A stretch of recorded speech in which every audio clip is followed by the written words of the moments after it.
사무엘상 1장 9절에 11절입니다. 그들이 실로에서 먹고 마신 후에 한나가 일어나니 그때 제사장 엘리는 여호와의 문설주 곁 의자에 앉아 있었더라. 한나가 마음이 괴로워서 하나님께 기도하고 통곡하며 소원하여 이르되 만군의 여호와여, 만일 주의 여종의 고통을 돌보시고 나를 기억하사 주의 여종을 잊지 아니하시고 주의 여종에게 아들을 주시면 내가 그의 평생에 그를 여호와께 드리고 삭도를 그의 머리에 대지 아니하겠나이다. 아멘. 군성교 대회에 맞춰서 이제 나라를 위해 기도하는 시간이라는 제목으로 말씀을 주셨죠. 저는 이제 지금 이제 휴게소에 그 처가축에 잠시 어른 뵙고 이제 올라오는 길이고, 그래서 지금 이제 잠시 중간에 들러서 이렇게 합니다. 이 환경이 이렇던 거 좀 이해해 주시고. 예. 자, 먼저 우리가 이제 국가에 대한 이야기를, 이제 국가에 대한 기도나 우리의 중심을 담고 이번 주간에 말씀을 붙잡고 또 하나님 주신 삶의 여정을 펼쳐 나가야 될 것인데요. 저는 절대로 이제 그 택시 기사들의 전부는 아니지만 극소수의 분들을 택시를 타다 보면 급한 일이 택시를 타잖아요. 그러면 되게 아시는 것들도 너무 많고, 그리고 막 비판을 되게 쉽게 잘 하시더라고요. 근데 비판만큼 쉬운 건 없습니다.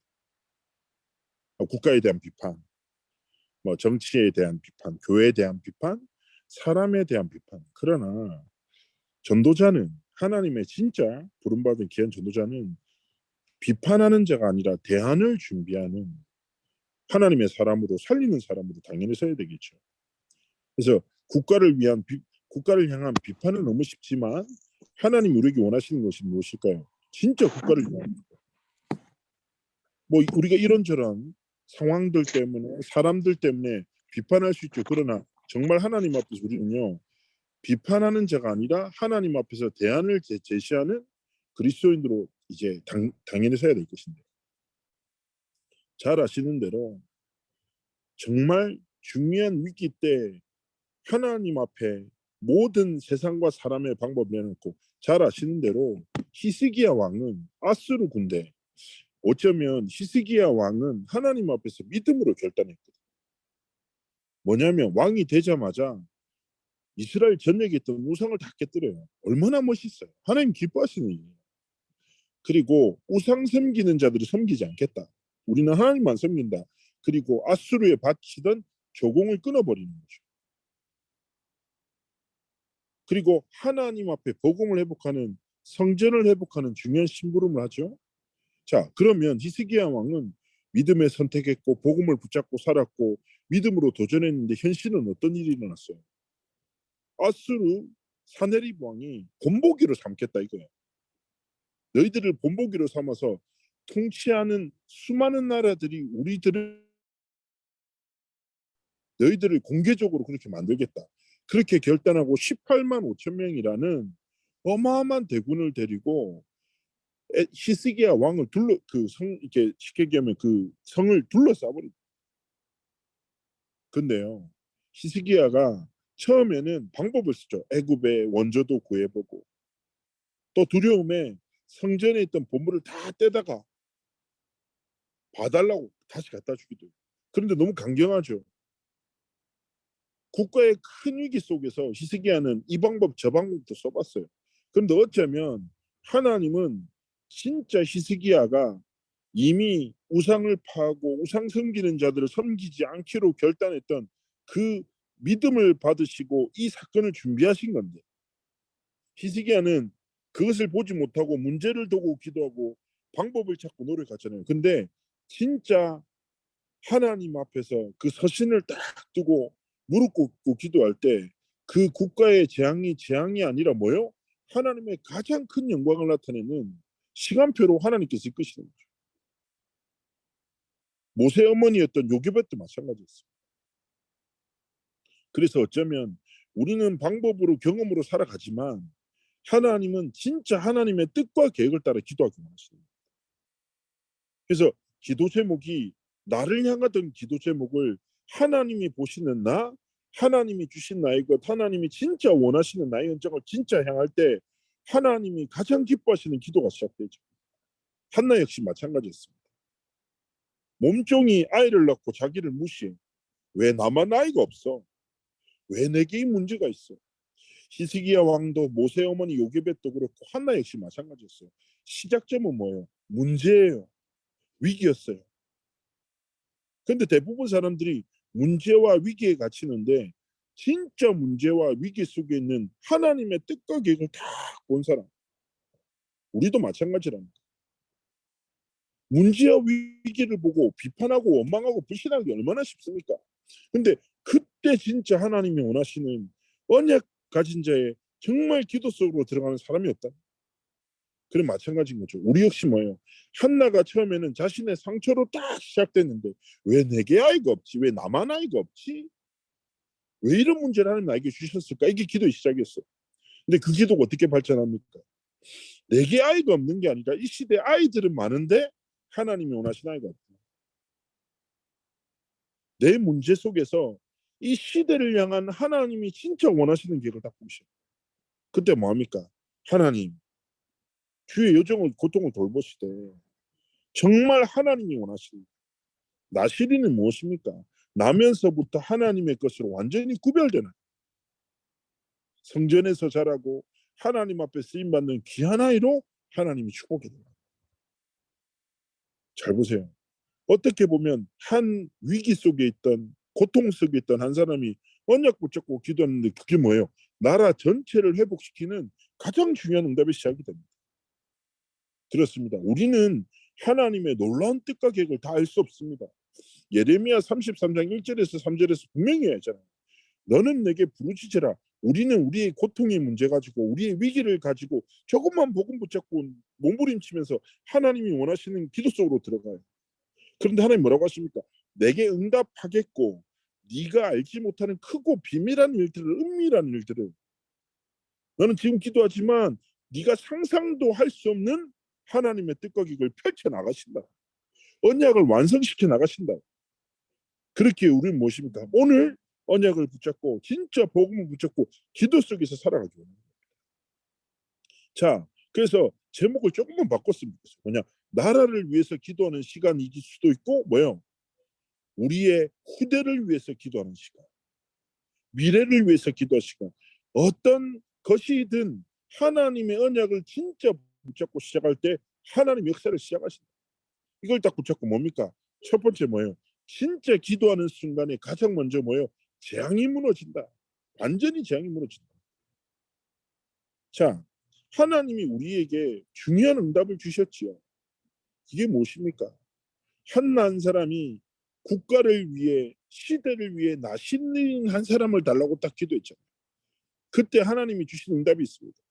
하나님이 이미 우리 안에 237 나라 살릴 빚을 허락하셨어요.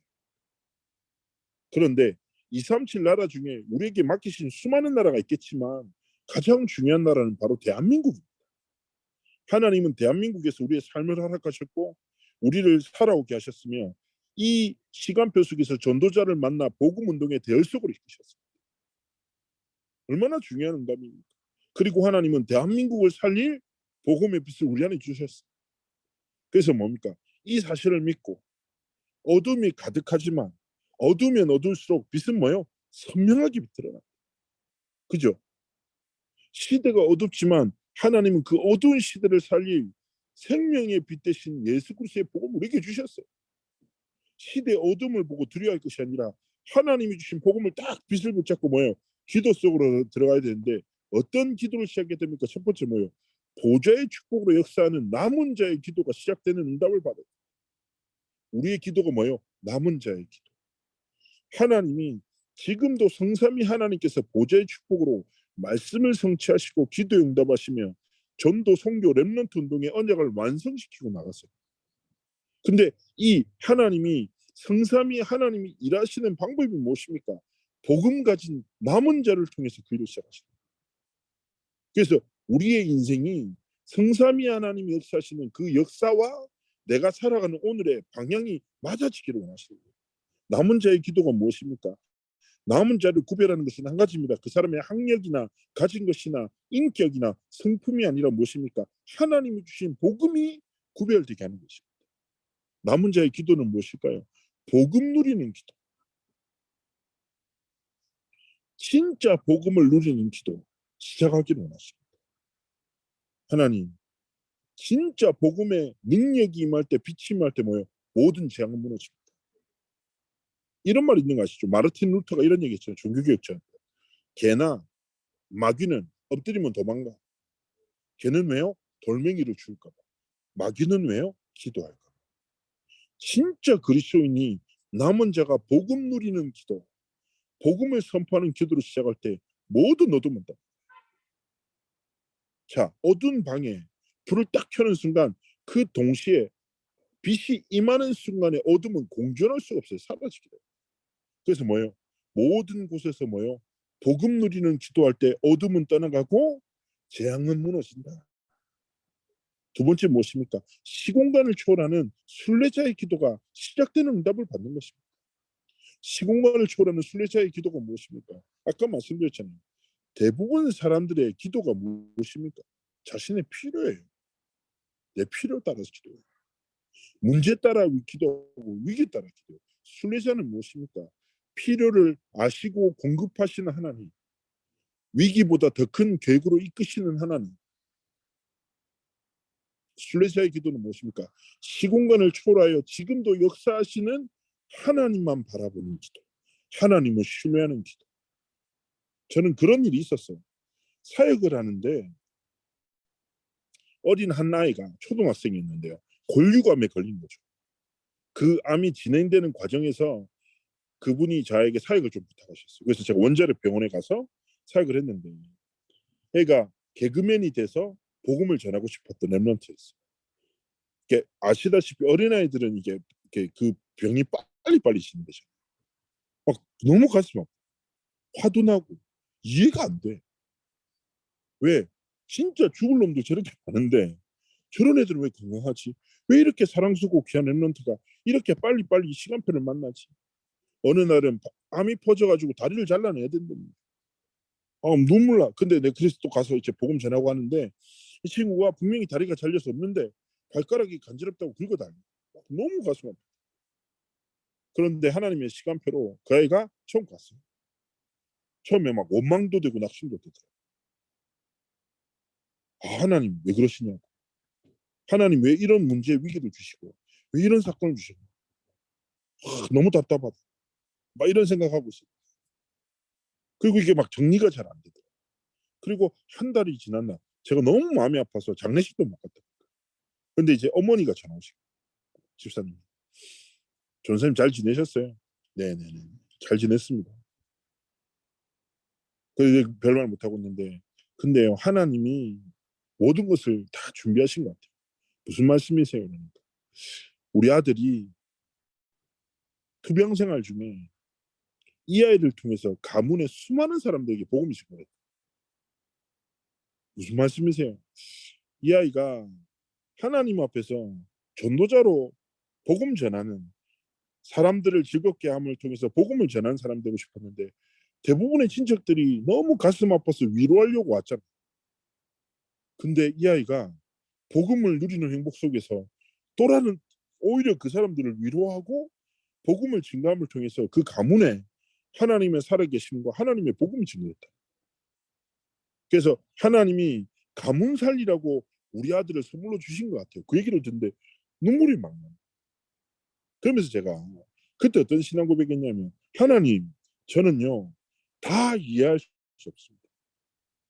내 눈앞에 일어나는 사건, 문제, 갈등 다 이해할 수가 없어요. 그러나 하나님을 신뢰합니다. 내 머리로 이해할 수 없으나 하나님을 신뢰하기 때문에 저는 눈앞에 보이는 상황과 문제 따라가 아니라 하나님만 바라보고 하나님의 말씀 따라 걸어가겠습니다. 진짜 그 믿음이 제 마음속에 정리됐어요. 마찬가지입니다. 순례자는 뭡니까? 하나님을 신뢰하기에 과정과 그 과정 속에서 일어나는 일들 때문에 마음과 생각을 결코 빼앗기지 않는 거예요. 진짜 하나님만 바라보는 그 행복 속에서 자신을 지키고 현장의 재앙을 무너뜨리는 삶을 살아가는 겁니다. 세 번째 무엇입니까? 전무후무한 정복자의 기도. 복음 누리는 기도, 하나님만 바라보는 기도를 진짜 회복하죠. 그러면 전무후무한 그 하나님의 역사가 내 삶 가운데, 내 업 가운데, 내 가정에, 내 현장 가운데 증거되고 전달됩니다. 그렇지 않습니까? 인간은 사회적 동물이라 영향을 받고 영향을 줍니다. 근데 무엇으로 영향을 받고 무엇으로 영향을 줄까요? 가진 것으로. 베드로가 얘기하죠. 내게 있는 것을 내게 주는 은과 금은 내게 없다. 세상과 사람들이 원하고 바랄 것은 내게 없으나 하나님이 주신 유일하시고 완전하신 그리스도의 복음이 내게 있다. 이게 우리의 정복자의 기도 아니겠습니까? 내가 가진 힘, 내가 가진 배경과 내 지성으로 살아가는 것이 아니라 하나님이 주신 복음의 능력으로 내 현장 속에 하나님의 언약이 성취되어지는, 작정된 영혼들이 주께로 돌아오는 그 응답이 시작되는 그 기도를 시작하기 원하십니다. 그래서 정말 기도하셔야 돼요. 한 주 동안 우리 삶에 어떤 기도요? 그래, 복음 누리는 행복의 기도, 하나님만 바라보는 믿음의 기도, 하나님의 그 언약의 성취가, 그 언약의 생명운동의 역사가 내 삶에 일어나길 원하는 정복자의 기도 딱 시작합니다. 이때 뭐요? 모든 재앙을 무너집니다. 그리고 두 번째 무엇입니까? 진짜 우리가 국가를 위해서 기도할 때 후대가 살아납니다. 자, 한나의 기도는 아까 말씀드렸던 대로 시작은 뭐라고요? 현실과 상처로 인해서 시작했어요. 근데 기도가 뭐예요? 내 후대가 아니라, 내가 원하는 후대가 아니라 하나님이 원하시는 후대. 우리가 하나님의 정말 뜻과 계획과 소원에 진짜 방향 맞추죠. 그러면 후대가 살아나는 역사가 됩니다. 잘 아실 거예요.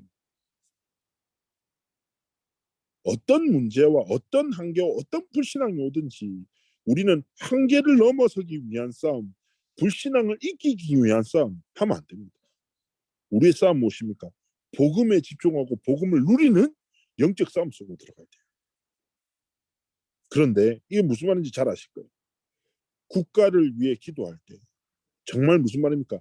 내 문제와 내 갈등에 빠지는 것이 아니라 진짜 하나님의 뜻과 계획을 향해서 내가 집중할 때 하나님이 모든 것을 회복시키는, 그 속에 후대들을 준비시키는.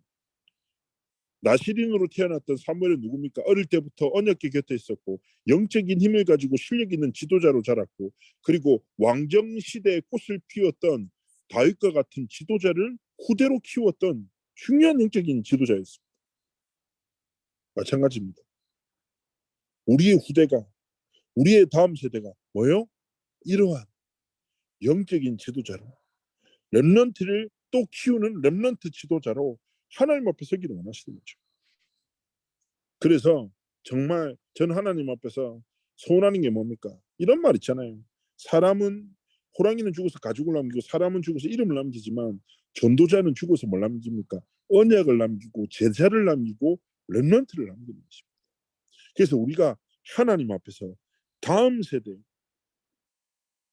237 나라의 진짜 류광수 목사님 같은 시대적으로 살린 영적 지도자들이 모든 나라에, 모든 도시마다 일었었도록 그 성취의 응답의 주역이 로마서 16장의 인물과 같은 중직자들이, 그리고 성경에 기록된 영적인 지도자 같은 전도자들이 누가 돼야 되겠습니까? 21교구 안에 있는 후대들, 우리에게 주신 기업으로 주신 자녀들에게 이 언약이 증거되기를 정말 기도하며 하나님이 원하시는 곳에 집중하기를 원하시는 겁니다. 그리고 세 번째 무엇입니까? 정말 국가를 위해서 기도할 때 미래를 살리는 일이 일어납니다. 자, 하나님이 잘 보시면요, 블레셋과 이스라엘은요 우리나라랑 일본보다 사이 더 안 좋아요. 계속 끊임없이 몇백 년간 괴롭혔거든요. 그런데 해결할 수 없는 문제였어요. 그런데 무엇입니까? 사무엘이 살아있는 동안 블레셋이 전쟁을 일으키지 못했고요. 다윗은 누구였냐? 블레셋이 가장 두려웠던 장수였어요. 골리앗부터 이후에도요 계속 블레셋 일꾼 죽인다. 잘 아시죠? 사건 중에 그거 있잖아요. 다윗에게 사울 왕이 주기를 도록 블레셋 군인의 포피 100개를 가져와. 그때 다윗이 어떻게 해요? 200개를 가져. 200명의 목숨을 뺏는다. 어쩌면 우리에게 절대 불가능한 현장 같은데 하나님은 다음 세대를 통해서 하나님의 진짜 언약의 성취의 역사를 이루신다는 거죠. 요셉이 13년 뒤의 것을 보고 기도했습니다. 요게벳은요 80년 후에 아들이 커서 일어날 그 언약의 성취를 기대하며 하나님 앞에 기도했습니다. 한나 역시 사무엘이 나시린이 되어 국가를 살릴 거라고 확실히 믿고 붙잡았습니다. 그리고 엘리야, 엘리사, 오바데 역시 도단성 운동을 통해서 7천 제자들을 통해 하나님의 언약이 성취될 것을 확신했고요. 포로로 잡혔던 사드락, 메삭, 아벳느고 역시 초대교회 역시 하나님 앞에서 하나님의 언약이 성취될 그 미래를 바라보며 오늘을 지냈던 것이죠. 저는 잊혀지지 않는 게요. 저 렘넌트 대회 이제 스텝으로 막 오래 사역을 했잖아요. 한 번은 이제 너무 이제 대회가 규모가 커지고 막 사람들 많이 오니까 먹는 거 자는 거 뭐 등록하는 게 다 힘든 거죠. 너무 힘들고 그래서 류광수 목사님한테 우리나라의 도시락 업체가 뭐 감당할 수 있는 게 없고 뭐 숙소도 구하기 힘들고 그래서 좀 현실적으로 어려운 부분들을 말씀드리고자 류 목사님 찾아뵌 적이 있어요. 그래서 이제 렘넌트 대회 리더들 몇 사람이 갔는데 그래서 목사님께 이런저런 얘기를 드렸어요. 근데 류광수 목사님이 아시잖아요. 말 같지도 않은 소리 대답 안 하시잖아요. 아시죠? 말씀 안 하시거든요. 그러다가 우리는 이렇게 탁 얘기했는데 갑자기 류 목사님이 진짜 렘넌트 운동은 아직 시작되지 않았다. 하나님의 언약대로 앞으로 미래에 전 세계 전도운동을 통해 렘넌트들이 몰려들 거다.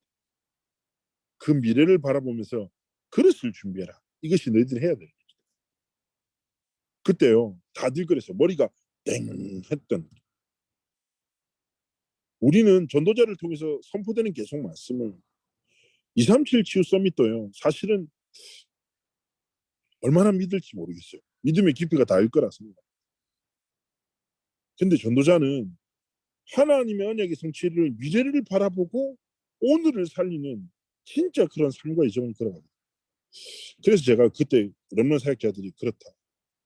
우리가 지금 눈앞의 문제를 어떻게 해결할까를 그것도 중요하지. 근데 이게 중요하냐? 하나님 감당할 힘도 은혜 주시고 그것 때문에 문제될 점도 없는데 그건 하면 되지. 근데 중요한 건 뭐야? 영적 그릇을 준비해야 돼. 우리의 기도가 하나님이 분명히 성취하실 미래를 살리는 그걸 두고 우리가 하나님 앞에서 진짜 기도해야 됩니다. 그래서 우리의 기도의 방향과 내용이 나와 내 문제와 내 위기와 내 바운다리에 있는 어떤 이익과 손해 문제가 아니라 그 틀을 다 깨뜨리고 하나님이 원하시는 국가를 위한 기도. 우리나라의 정치를 비판하지 말고 우리 정치에 정말 하나님의 은혜가 임하도록 진짜 기도하고 교회를 위해서 기도하되 비판하지 말고 모든 사람도 마찬가지예요. 비판하지 말고 뭐요? 언약 잡고 기도할 때 재앙이 무너지고 기도할 때 후대가 살아나고 기도할 때 미래가 분명히 변화된다. 하나님이 역사하시고 성취하실 것이다. 이 사실을 믿고 그렇구나. 오늘 뭐요? 언약 붙잡고 기도하기 원하시는 거죠. 그러합니다. 우리의 삶과 인생은요. 찬송가의 이 고백 제가 굉장히 좋아하는 게 있거든요. 주여 지난밤 내 꿈에 배었으니 이거 있잖아요. 세상 풍조는 나날이 갈려도 나는 내 믿음 지키리니 모든 꿈은 사라지나 오직 내 꿈은 참되리라. 우리의 삶에 세상 풍조도 쫙 일어나고 우리의 인생도 금방 지나가고 사라질 인생인데요. 하나님이 진짜 원하시는 기도 그리고 하나님이 완성해 나가실 미래 그리고 하나님이 정말 사용하실 후대들을 위해서 정말 우리가 기도하고 하나님 앞에 서기를 축복합니다. 이번에 캠프 이야기를 들으셨겠지만 21교구 안에 렘넌트 시스템이 많이 없더라고요. 거의 없다라고 생각하셔도 될 만큼 없어요. 그래서 그러다 보니까 또 한 가지 문제가 뭐냐면 21교구 안에 렘넌트를 사용할 수 있는 여러 가지 이슈들을 얘기했거든요. 이번에 교회에서 미션을 준 게 237을 위해서 기도할 수 있는 중직자 기도팀 그리고 치유를 위해서 기도하면서 사역할 수 있는 사역자 기도팀, 중직자 기도팀 그리고 후대를 위해서 기도할 수 있는 진짜 렘넌트 서밋을 위한 기도팀을 좀 만들어서 21개국 안에 다민족 살리고 또 후대 살리고 미래 살리는 중요한 응답이 시작된다. 미션 주셨어요. 이것도 기도하시면서 동참하셨으면 좋겠고, 이 과정 가운데 21개국 안에 청년들 중에 한 7명이 우리가 렘넌트 사역에 동참하겠습니다 라고 해서 21개국 안에 있는 렘넌트 빈 곳을 살리는 다락방 시스템을 세우려고 합니다. 그래서 정말 기도해 주시고, 우리가 나라를 위해서 당연히 기도하실 때 21개국을 위해서 정말 기도하시고 21개국 안에 후대들에게 모든 재앙이 무너지고 하나님이 원하시는 후대가 살아나고 미래를 살리는 영적 지도자가 21개국 안에 일어나도록 언약을 붙잡고 계속 기도해 주십시오. 그래서 제가 응답되는 것들을 중간에 계속 기도하고 보고 드리도록 하겠습니다. 그리고 말씀드렸던 대로 이번 다 기도하시면서, 그래, 내가 진짜 하나님이 원하시는 지역과 22개 교구를 향한 기도를 딱 시작해야 되겠다.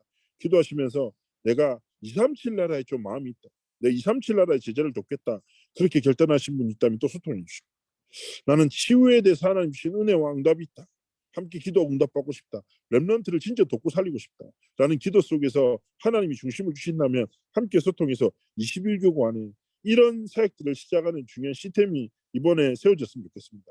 계속 기도해 주시고 한 주 동안 또 언약을 붙잡고 승리하시기를 주의 이름으로 축복합니다. 제가 한번 기도하겠습니다.